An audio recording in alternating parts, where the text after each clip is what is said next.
કતારગામમાં આવેલા પારસ શાક માર્કેટ પાસે આવેલા એલપીએસ સ્કૂલમાં ચાલતા નવરાત્રિ મહોત્સવ અંતર્ગત ધોરણ 1 થી 4ના વિદ્યાર્થીઓ ગરબે ઘૂમી ઉજવણી કરી હતી। તેની પર આપણે નજર કરીએ। હાલ નવરાત્રિ મહોત્સવ ચાલી રહ્યો છે। ભક્તો માતાજીની આરાધના કરી રહ્યા છે।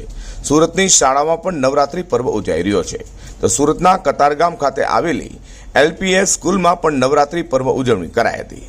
કતારગામની એલપીએસ સ્કૂલમાં ધોરણ 1 થી 4ના વિદ્યાર્થીઓ માટે ગરબાનું ભવ્ય આયોજન કરાયું હતું, જેમાં વિદ્યાર્થીઓ ગરબે ઘૂમ્યા હતા, તો વિદ્યાર્થીઓ સાથે શાળાના આચાર્ય અને શિક્ષકો પણ જોડાવા પામ્યા છે।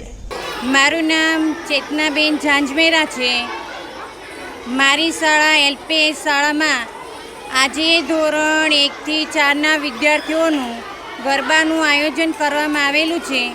આ ગરબાની અંદર ધોરણ 1 થી 4ના વિદ્યાર્થીઓએ ટ્રેડિશનલ ડ્રેસ પહેરીને આવેલા હતા અને બાળકોને ખૂબ જ મજા આવી છે। અમારી શાળાના ટ્રસ્ટી સાહેબ દરેક બાળકોને ખૂબ જ અભિનંદન આપેલા છે અને અમારા આચાર્યશ્રીએ પણ અભિનંદન આપેલા છે।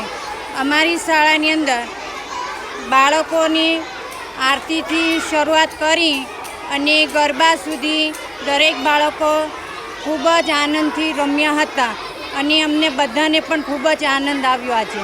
આમ સુરતના કતારગામ ખાતે આવેલી એલપીએસ સ્કૂલમાં દરેક તહેવારની ધામધૂમથી ઉજવણી કરાય છે, તો શાળામાં વિદ્યાર્થીઓ પણ દરેક ઉજવણીમાં ઉત્સાહભેર ભાગ લઈ રહ્યા છે। અઝર કુરશી સાથે પ્રકાશવાળા।